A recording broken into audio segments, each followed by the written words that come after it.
Сәлеметсіңдер ме балалар? Дүниетану сабағын бастаймыз. Бүгінгі сабағымыздың тақырыбы бәйтерек өмір ағашы. Бүгінгі сабақта сен бәйтерек туралы аңызбен танысасың, монументтің не екенін түсінесің. Бүгінгі сабағымыздағы жаңа сөздер балалар: бәйтерек кешені, монумент. Ал енді балалар, сабағымызды бастамас бұрын бәйтерек туралы аңызға назар аударамыз. Ерте заманда бүкіл әлем үшке бөлінген деген наным болған. Аспан әлемінде құдайлар, ортаңғы әлемде адамдар, ал төменгі әлемде зұлым күштер өмір сүрген деседі. Барлық үш әлемнің арасын бәйтерек ағашы байланыстырған екен. Ағаштың тамырлары жын-перілер әлемінде, ұшар басы темірқазық жұлдызына дейін жететін құдайлар әлемінде орналасыпты. Бәйтеректің ұшар басында самұрық құс ұя салып, қасиетті алтын жұмыртқа салатын екен. Егер кенеттен әлемді түнек басса, құс жұмыртқа салғаннан кейін тіршілік қалпына келеді. Ағаштың етегінен әртүрлі өзендер бастау алған екен. Бәйтеректің қасиеттілігі өз бойына үш өзенді байланыстырып өтуі, үш әлемді, яғни үш өмірді бір-бірімен байланыстыру болып табылады. Ал енді балалар, аңыздың соңын болжап көрейікші.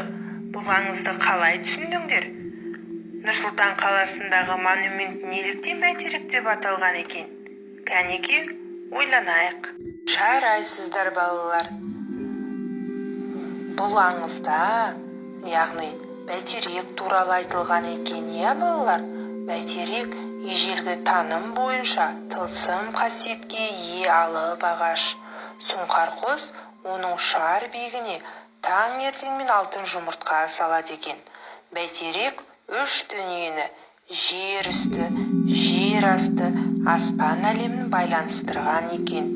Бәйтерек Нұрсұлтан қаласының көрікті жерлерінің бірі.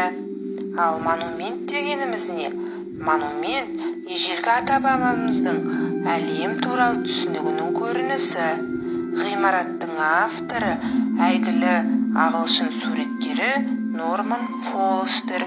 Монументтің биіктігі 97 метрді құрайды екен балалар. Ал енді балалар, ізден айдарына назар аударайық. Бәйтеректің төменгі, ортаңғы, жоғары бөліктерінде не орналасқан? Кәнеки балалар, ойланып көрейікші. Жарайсыздар балалар. Бәйтерек нысаны үш бөліктен тұрады екен. Жер асты бөлігі ұлттың тамыр жаюы, ал одан кейінгілері өркендеу кезеңдерінің нышандарын білдіреді. Ең жоғары жағында аялы алақан композициясы орын тепкен. Ұшар басында алтын шар орналасқан. Осынау ғаламат шардың панорамалық залынан Астананың кешегі, бүгінгі сәулеті, ескі және жаңа көрінісін тамашалауға болады екен. Сен білесің бе балақай, елордамызда Астана бәйтерек монументін салу туралы идеяны Қазақстан Республикасының тұңғыш президенті Нұрсұлтан Әбішұлы Назарбаев ұсынған. Ал енді балалар, бүгінгі сабағымызда Нұрсұлтан қаласының көркем жерлерін атап көрейікші. Кәнеки, суретке назар аударамыз. Жарайсыздар балалар. Өте дұрыс айтасыздар. Нұрсұлтан қаласында көрікті жерлер өте көп.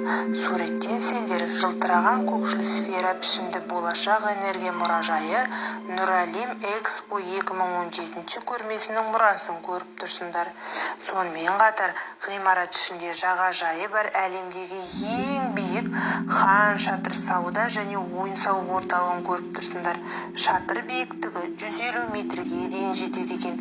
Сыртқы жағы тұтас әйнектермен қапталған. Одан кейін бейбітшілік және келісім сарайы пирамидасын көріп тұрсыңдар. Бұл сарайды салу елбасы Нұрсұлтан Назарбаевтың идеясы болатын. Пирамиданың биіктігі 62 метр екен. Сарай ішінде 1302 орынға арналған опера залы, бесік конференция залы, көрме алаңдары, қуанышы галереясы да бар екен балалар. Ал енді балалар, бүгінгі сабақты қалай түсінгендеріңді көңіл күй таңбалары арқылы білдірсеңдер болады. Барлығы түсінікті болса, біріншісін таңдаңдар. Ал егер сұрақтарың болса, екіншісін таңдаңдар. Балалар, осымен дүниетаным сабағымыз аяқталды. Қош, сау болыңдар.